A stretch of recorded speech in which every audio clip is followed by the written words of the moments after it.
All right, so I am at the park. You get the beautiful clear blue sky behind me as a backdrop. The children are playing about 25 yards in front of me in the sand pit, and we are at the park. It's probably around 50 degrees out here, so it's a little chilly, breezy, and I'll probably be interrupted several times, like right now, because they're playing in sand. Yes, yeah, that's why I told you do not play with the sand. Don't throw it. Just do it. Danny did it. Come here. Danny,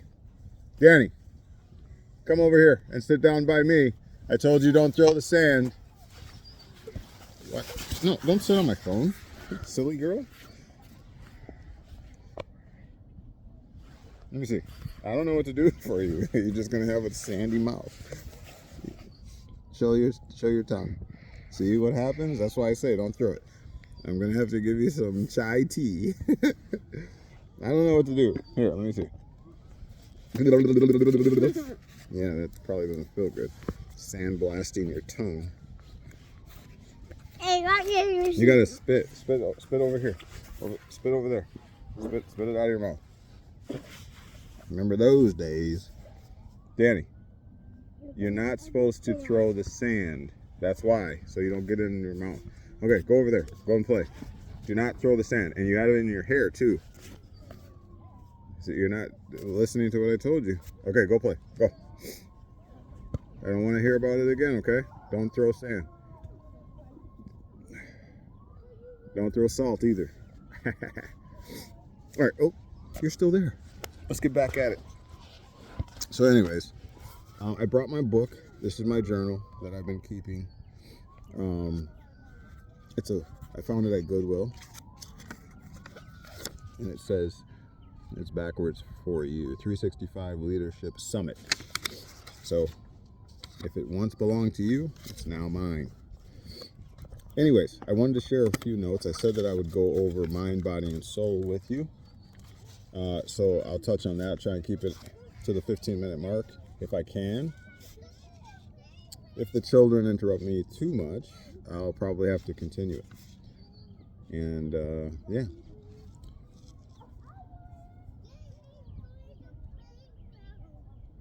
Okay. Well, just wait till you're done playing in the sand, then we'll go to the playground. All right, so check this out, everybody. The body, I'm going to jump right off into it, okay? The body is obviously the skin suit that we're in, and it is full of sensory nerve endings and what have you, right? To help you have a sensory experience, okay? So the body, I say, is to transmit and receive sensory experiences, okay? And we talked earlier about the positive and the negative influences that are going on around you. Well, those negative and positive influences are perceived by you through one of your 5 and perhaps 6 sensory senses. So the body, that's what the body is for, right? So then we got the mind. So we're talking about mind, body, and soul. The mind is, and I've done the etymology on these terms, taking them back to their origination, back to the author, back to the time in which these words were created. Okay, go play over there. Be a big boy. So the mind is merely the storage for the memories which are constructed by the senses. So in other words, let's say a worst case scenario, you were abused, okay, as a youth. All of the things that happen to you physically, emotionally, mentally, all of those are taken in to your body and end up in your mind, which I say is the storage for all of those memories, good, bad, and ugly. Okay, and the way that those experiences end up in the mind is through, once again, those sensory doorways: smell, touch, taste, sight, hearing, right? Okay, so the mind is merely the storage for all of those memories, which are constructed by those senses, the 5 and 6 senses. Memories are memories are the frequencies on the record as compiled by each of those 5 or 6 senses. And the memories are responsible for setting triggers for activity or inactivity, significance or insignificance. All right, a lot of words, but basically what it's saying is, when you slammed your finger in the car door, you probably didn't do that too many more times, all right, because you, through your tactile senses and through your nerve endings, you found that hurt really bad. It scared you a lot, and therefore you didn't want to experience that anymore. That is a memory. Ellie just put sand in my mouth. You see? Well, that's called karma, because you did it to her, so it probably happened back to you. So don't throw the sand. Yeah, spit it out over there. Wipe your mouth off with your shirt. Don't wipe. You have sand on your shirt, so use a clean part. No. All right, hold on. All right, so again, the mind is merely the storage for the memories, which are constructed by the senses. You slammed your finger, your thumb, your whatever in the door, you remember that. That memory is now stored with you probably forever. You usually won't forget that kind of trauma. All right, and so again, memories are the frequencies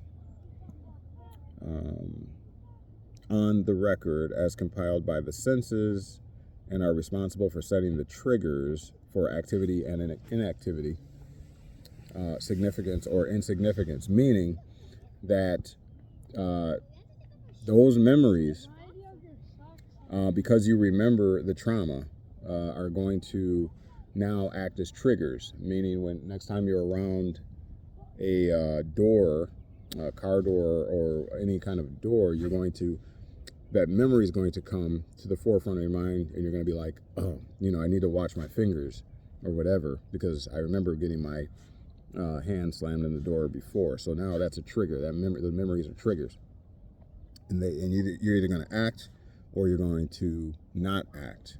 All right, so moving on. That's the mind. So we did the body and now the mind. And so now we have the soul. All right, so what is the soul? The soul is the storage capacity for all memories compiled by the senses, which are or will be enlivened or given breath to by the spirit. All right, so they also are storage capacity for animated memories constructed from sensory experiences. The reason why is because when I looked at the definition, the etymology of the word soul, that says that the soul is a combination of the mind, which we just covered a moment ago, which is the storage space, kind of like the cloud. If you recall the cloud, it's kind of the same concept. And then you have the combination of the mind and the spirit. The spirit comes from the Latin spirare, which is to breathe, or spiritus, and it is the animating force for human beings. It animates you. So you have the mind, the storage space for all of your sensory experiences, and then you also have the spirit, which animates, right, which brings to life the individual, as well as the experiences and memories that you have. All right, one moment. So I want you to consider the mind, the body, and the soul. Okay, we can go into more depth on more videos or whatever. I don't want to make this extremely long. But I want you to think back. If you're as old as I am, for certain you're going to remember this product, these items called Memorex cassette tapes. All right, the Memorex cassette tapes. No, don't throw those in there. Don't throw those in the sand, okay? The Memorex cassette tapes. Basically, the Memorex, there were three parts to those tapes. Or actually, just follow me here. The cassette tapes, they were boxes, like squares, and they had two circles, two holes, one moment. And so those cassette tapes basically were plastic containers, about square, and they had ribbon inside, or tape, or film, and on that film you could store data, basically information. You could store music or what have you. If you're familiar with the record players, the phonographs, how the data is burned into the vinyl or whatever the material is for the records. Same concept on the tape, on the film that's inside of the case. And so I would like you to think of that as kind of the mind, body, and soul, where remember, the body would be kind of the vessel that everything is happening inside of. So it's your flesh, your body, where you have all your nerve endings and you perceive things. All right, so that's the external, of the tape, the cassette tape. Then inside it has, on those spools, two spools, it has the film. Okay, on that film now, so it's the film, right? It's the casing, the film, and then embedded or burned on or written on that film is the data, the music or whatever, right? And so now you put that cassette tape, just like a VHS, inside of a tape player or VHS player, and wouldn't you know it, sound would produce, or some type of auditory media would play. Okay, so but all three of those in one, it would take all three of those in one. So it is with the mind, the body, and the spirit. Okay, and so again, the body being the cassette tape casing, just like you have a body, which is a casing, and then the mind, which again is the storage for the memories. So the memory. So where is, in the instance of the cassette tape, where are the memories stored? Where is the data stored when it comes to a cassette tape? Well, it's burned or written onto the the ribbon, right? Or the tape, or whatever you want to call it. Okay, so that would be the storage for the memories. That would act as the mind in this scenario. And then lastly, you would have the soul. Okay, the soul is the storage capacity, or the mind, in combination with the spirit, which is the animus. It's the animating factor. It's the thing that brings it to life. So really, in this instance, that would probably be the cassette player itself, the tape player itself, the VHS player, because once you put the cassette in and press play, everything would go into motion, and the tape player would then amplify or play what is on that ribbon. Okay, so that would act as the soul. It's the combination of the ribbon, and it's a combination of the animus, which would be the tape player, animating that which is embedded on that film. Okay, and so basically we are decoding. Sit down. We are decoding and explaining potentially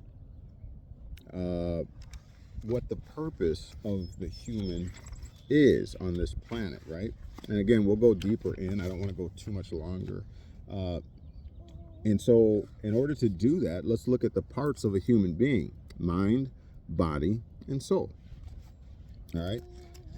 Now, here's my summation, okay, of everything aforementioned. So what can be interpreted as our purpose then?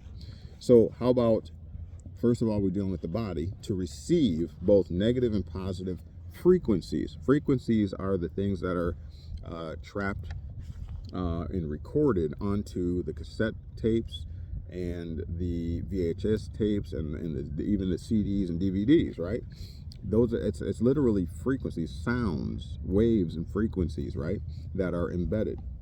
Okay, and that becomes decoded by the tape player, VHS player, the CD player, etc., etc. So what is our purpose? Having a physical body with the senses to perceive things is to receive, again, negative and positive frequencies through sensory experiences throughout our lifetime within this body. And then those sensory experiences in our lifetime are stored and compiled in the mind, right? That's the holder or storage place of the experiences, the memories. And they're stored as bits of memory, bits and bytes, like in computer theory or applications. Okay, they're stored as bits of memory that act as triggers or switches. Remember, you slammed your hand in the door once. You probably don't want to do it again, so you're going to avoid putting your hands in particular places because you have it burned in your memory of what the potential could be. All right. So now those memories again become trigger switches, okay? And they aid in the determination of whether you should act or not act, okay? Also as to whether something is significant or insignificant. We're gonna stop and pause with that. I'm gonna continue on my research and study over the weekend, but I just wanted to prime the pump a little bit. I want to get you thinking: the mind, body, and soul. This is what we are made of. And so when we are in pursuit to explain our purpose, well, let's look at the elements of which we are made. We all have that in common as human beings: mind, body, and soul. All right, so we'll do part 2 on this, all right, and go a little bit deeper, because until we find this answer or are able to use this type of logical reasoning in order to deduce or come about a rational answer, until we do that, we won't truly appreciate who we are. We'll believe whatever the elite or upper echelon say about us, and we won't have an answer for ourselves. We'll have to keep going to other people for answers when we can have our own answers. You don't have to go anywhere. Use your own mind, your own intellect. Use the tools that we have, the etymology, books, encyclopedias, and whatever, and derive for your answers. Okay, and that's what we're doing here. All right, so stay tuned. Thank you for tuning in. Don't forget to like, subscribe, and share. And we'll double down on this. Probably do a few more videos this weekend even. All right, as I delve deeper into this and get the answers. And we're going to make this simple. It's not going to be complicated. All right, 18 minutes, 19 minutes. Went 3 minutes over, but that's okay. This is important information. Hopefully you appreciate it. Give me a thumbs up if you do. All right, we'll see you on the next upload. Peace.